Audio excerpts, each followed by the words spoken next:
Hi, this is Lydia with A&L Hot Topics, and I'm sorry I haven't been here for a couple of days. A couple of days in this world, because we're talking about politics, we're talking about the Trump administration. A couple of days in this world is like 2 years, because what happens is so much is happening as we speak that even as I'm doing this, something new is being updated. So I'm just going to what I try to do is I try to just look at what's currently going on as of today, and I pull from the headlines and I put it together in a way that I can educate you guys on what's going on and share it on my channel. My energy is a little bit different than the others, meaning there's a lot of media outlets like the Midas Touch, which I love. You'll hear me talk about them a lot. And I share some of the favorites underneath my videos. I just started doing that. At first, I was afraid of what people were saying, like, if you share other people's content, won't it lead them to your content?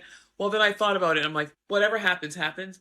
I want to be the resource of credible news. And Midas Touch and Brian Tyler Cohen and a few others, just to name a few, there's others that come into my head that are going to be listed below. They bring it like it is, and that's where I pull my resources from, as well as, of course, across New York Times, Atlantic, all these other popular resources. So I just want you to know where my resources are coming from, and they present it in a much different way.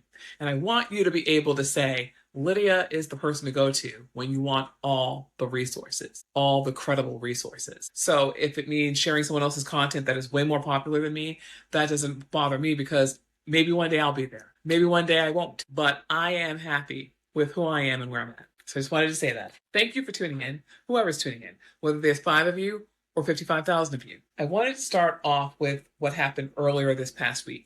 I want to talk about Senator Van Hollen. I wanted to give him a shout out and say, you are the boss. And thank you for your bravery for going over to a foreign country where you could have been taken. Let's face it, stranger things have happened in our past with violence towards Americans that come over to other soil that's not U.S. soil. So thank you, Senator Van Hollen, for going over to El Salvador to find out what's going on with Abrego Garcia.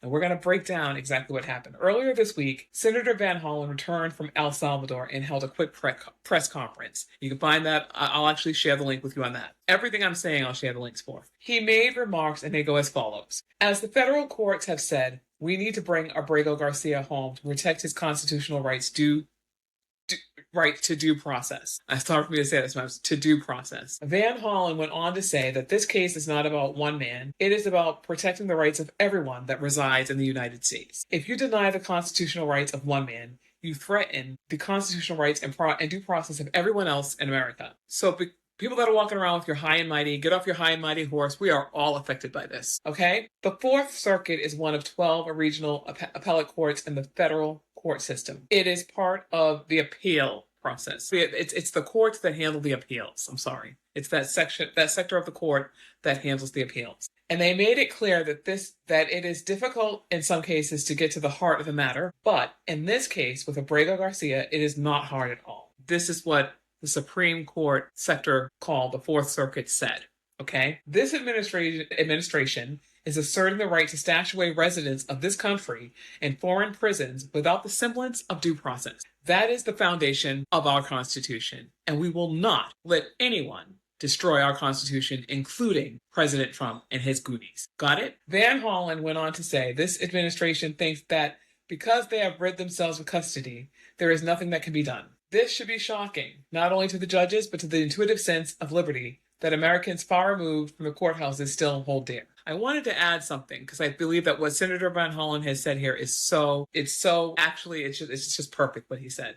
There's nothing to take away from it. I just wanted to add to it. I wanted to say that I do not believe that the people that were handed over the 9-0 judgment from the Supreme Court, the DOJ, if you want to call it the Justice Department. I don't want to call it that. I don't know what the Goonies. When they were handed this case ruling, I think they might have looked at it, walked away from it. I don't think they care about the rule of law.